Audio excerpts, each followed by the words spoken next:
In 7th grade, this kid realized that Pokemon cards were frickin' currency. His older brother handed him a shoebox full one day. "Hey bro, you can have these." "Hey, thanks, Johnny." And they were great cards. There was EXs, GXs, full arts, super rare cards in there. And at first he brought them to school to show them off. But then someone offered him $15 for that one. "Okay, thanks, here you go." And that's when it clicked. He built out a binder, he set prices for specific cards, and he started dropping little hints around the hallways. "This full art right here is only available today at lunch. After that, it's off the table forever." And that created urgency, because kids were like, "Oh my gosh, I want that card, I can only get it today." And suddenly, kids were lining up by his lunch table. It was kind of epic. He would also sell in the hallways, in the bathrooms, between periods. It was just him. He didn't have a business partner. And teachers were seeing this like, "Oh, how cute. He's making a little pocket change selling his cute little cards." But no. By the end of that year, he pulled in more than $3,400. And that is a business mindset. You gotta respect the hustle. This kid used to be popular. "What's up, Carla?" "Hey, what up, Johnny?" "Hey, look, it's the loser, Steven." "Screw you, Steven." He used to be untouchable. He would bully a bunch of people, his friends would laugh, the girls in the school loved him, and so did the teachers. But one Monday, he came back to school with a haircut. And it was bad. No, it wasn't just bad. It was horrible, like a freaking cartoon villain. "Hey guys, how we doing today? What's up, Carla?" "What? What? You look like Coconut Head. What happened to you? Your haircut sucks." And like I said, it was actually bad. Like, it was uneven, there wasn't fade, it was just cut horribly. And just like that, it was over. Every day, kids would laugh at him. Even when his hair grew back and he had a normal haircut, people still made fun of him. He eventually just stopped talking in the halls, in class, to his friends. He would eat lunch alone. Kids were making jokes as he walked by. And that's how the king of the school turned into the punchline of everyone's jokes. Hey, that's karma for you.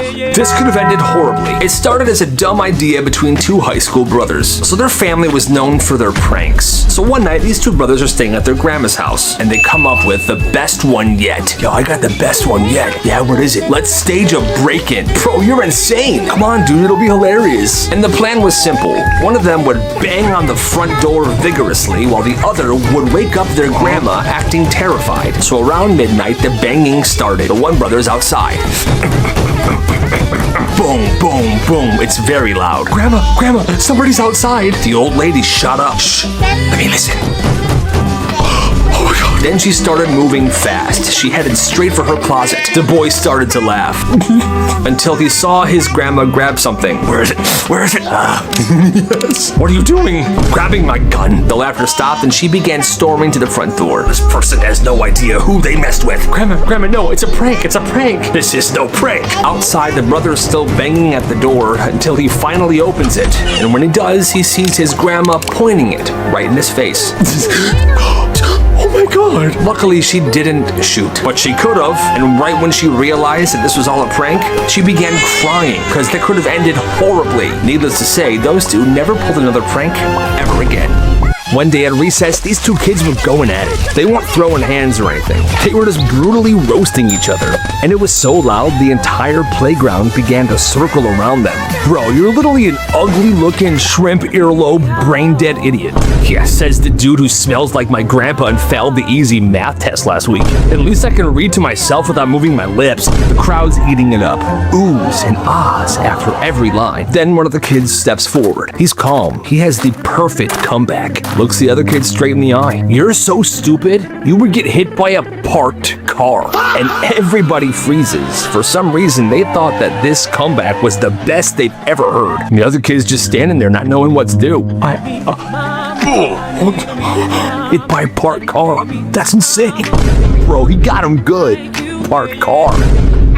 And then everyone went inside, and that was that. That's one way to spend your recess. This one kid at this one school was super annoying. He was the richest kid in school, he was spoiled, super entitled, but one day, in tech class, there was this table. Students and the teacher called it the holy table.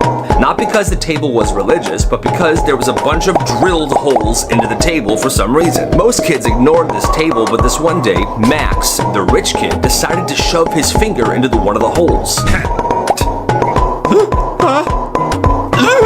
it wouldn't come out. All right, class, back to your seats, back to your seats. Max, back to your seat. I can't. What do you mean you can't? My finger's stuck in one of the holes. That's actually hilarious. Let me see. For the rest of the period, they tried everything. Pulling, twisting, Vaseline, ice. Nothing worked. The bell rang. That class left, and a new class came in, and Max was still there. Who's that kid? Oh, that's Max. He got his finger stuck on the table. Can't get it out. And again, the room exploded with laughter. Now, the tech teacher had to tell Max's other teachers that he wasn't going to be in class today because his finger was stuck on the table. Eventually, they were able to pry his finger loose. But by that point, the entire school knew, and they never let him live it down. For a while, he was the laughing stock of the school. That's actually kind of crazy. This school banned rubber bands. Not because they were dangerous, though. Kids weren't shooting them. They weren't snapping them on people. They were just tying them together, rubber band to rubber band. Looped, twisted, stretched. Everyone was trying to make the longest rubber band chain in the school. And kids were spending real money on packs of rubber bands. And this whole competition thing was so popular that the stores in the nearby area were out of rubber bands for like a week and a half. Some chains were getting so long that they were wrapping them around desks. One kid's measured from the front of the school door all the way to the back of the cafeteria. Teachers were getting annoyed because there were these long rubber bands everywhere. They were around door handles, bathroom stalls. One kid's chain was over 200 feet long. And just like other schools I talk about, these had to be banned. They confiscated all the rubber bands and they threw them out in the dumpster behind the school. But one kid found all these rubber bands, a giant pile, and at his house, he had a project. He started making a huge rubber band ball, and that was kind of awesome. She worked at a coffee shop in high school. Every Saturday, it was the same three working. There was James, the owner's son. He was technically a shift manager. He had zero stress and always had a huge smile. Hey, I'm James. Then there was Danielle, college student just trying to make some money to pay for her tuition. I'm Danielle. And then it was Carla, the high schooler, the rookie. That's me. And they loved their job. The only problem was the customers. Every weekend, grown adults would be in there complaining, giving attitude over nothing. This coffee isn't even hot enough. What is going on here? They would take his cup, open the lid, and steam would be coming off. Let me see. Sir, this seems pretty hot. Not hot enough. They couldn't win, and this happened all the time. So on one slow afternoon, James leans in. Hey guys, what if we mess with the customer's back? And this was the prank. The next time a customer snapped, James would pretend to fire somebody. So here we are now, it's Saturday, it's the morning rush. This guy comes in and he's also complaining about his coffee. Hi, yeah, my coffee tastes different today, and it's also not even hot. This is unacceptable. Oh, sir, well, I'm sorry. Yeah, you better be sorry. I don't know what your problem is. Then James stepped in. You know what, sir, you're right. This is unacceptable. Carla, take your apron off and go home. You're fired. No, please don't fire me. I need this money so bad. My family is counting on me. And the angry customer immediately backtracks. Oh yeah, you know what? It's actually not that big of a deal, but don't fire her because of me. The coffee's actually fine. No, sir, don't even worry. You're right. Carla, get out of here.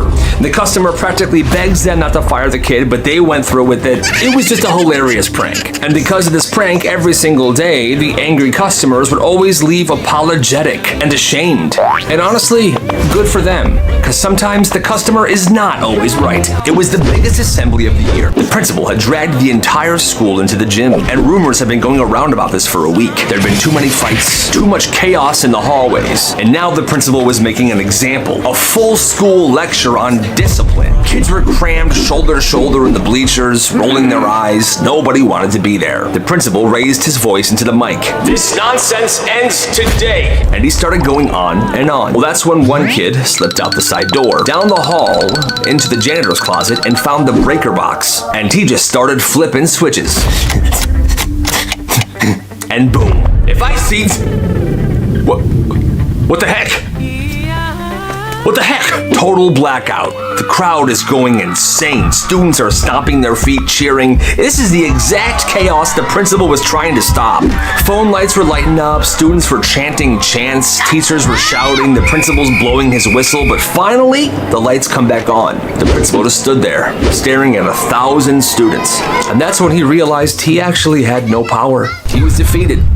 At this school, wearing a hoodie meant immediate detention. Didn't matter if it was hood up or hood down. Even walking into the building wearing a hoodie before class started, you would get written up. The school admin said it was because hoodies hide headphones, or they break dress code. Well, that wasn't fair because the school building had super old AC units and it was always freezing in there. For most people, hoodies weren't fashion, it was frickin' survival to get through the day. It got to the point where parents were absolutely furious. The wild part is there is zero evidence that hoodies affect focus or that they're hiding their earbuds in it or anything at all, but the school dug their feet into this anyway. So every morning you would see kids standing outside the school peeling their hoodies off like they were going through TSA just to avoid detention for being warm. And that's one of those rules that makes you think that's not about learning, that's about control, and that is messed up. This school shut down every drinking fountain for maintenance. All water fountains will be shut down for a week. That's it. But a week turned into 2 weeks, and that turned into a month.